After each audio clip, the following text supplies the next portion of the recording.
Kasunod ng mataas na temperatura at heat index na naitatala ngayong dry season, ayon sa Pag-asa, kadalasan ang mga lugar na nakapagtatala ng mga ganito ay ang mga lugar na malapit sa coastal areas o katubigan.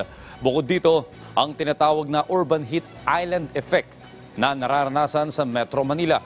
Paliwanag ni Climate Monitoring and Prediction Section Chief Annalisa Solis, ito ang dalawang factor kung bakit mataas ang naitatalang temperatura at heat index dito.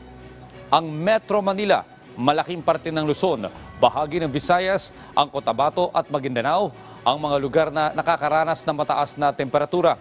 Hindi naman inaalis ng Pag-asa ang posibilidad na maranasan ang extreme danger heat index of 52 degrees Celsius, kung saan kapag direktang nakabilad sa araw ay posibleng ang pagkakaroon ng heat stroke. By April, ang possible po na pinakamainit o mataas na temperatura ay around 39.7 dyan sa may Northern Luzon.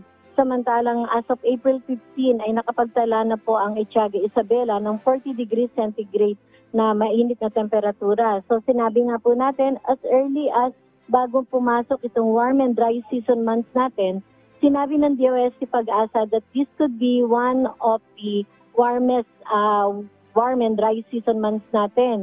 Yung sinasabi nating mainit na tag-init, so ito po yung ating nararanasan dahil na rin po dun sa ating ongoing El Nino.